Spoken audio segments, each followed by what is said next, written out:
Welcome to my sewing journey. This week I've been working on basket lids. This is a lid for a commercial basket that I purchased. And the first step I did was take the basket, flip it over onto a piece of paper and trace the lid size. And then I added the width of 2 of my fingers all the way around the lid side. And that's how I came up with the measurement for this. Then I looked and I found a plastic coffee lid that fit the basket perfectly. I took the paper tracing, I put it down on my fabric, and I adjusted it to get the pattern of the fabric that I wanted for the placement. And then I cut it out. And I did the same for the lining fabric on this side. So those two will be cut the same.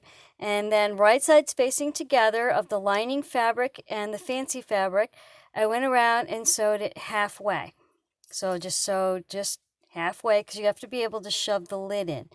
And then I took some polyfill. You can also use quilt batting. And I put that in between it when I turned it to the right sides. So you turn your fabric to the right sides. You just put your polyfill in or your quilt batting. You'll put your lid in or your cardboard if you don't have a lid the same size. You'll put your cardboard in there, and then you'll take the rough edges, tuck them in, and sew around it. And then what I decided to do was to make my own bias tape, and I picked a color that was in the pattern on the front and cut out some bias tape for it and sewed that around. So with that, I sewed the right sides facing together and went all the way around, then flipped it and pulled it in and then went all the way around again. Now, if you wanted to hinge this basket lid onto your basket so that when you flip it open, the lid doesn't come all the way off, you would put these two together and you would take a piece of ribbon or a piece of elastic, thread it through a needle, and then thread it through the basket and into the lid and just go back and forth a few times and that would hinge it on.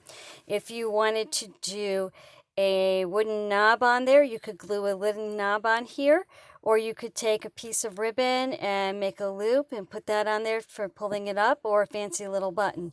If you wanted to do a button closure, you would put the elastic through here, tying a knot on the inside, and then you would sew a button there and then you pull the elastic up and over the button. I hope you like these ideas today. Thank you for joining me. Thank you for liking. Thank you for subscribing, and happy sewing.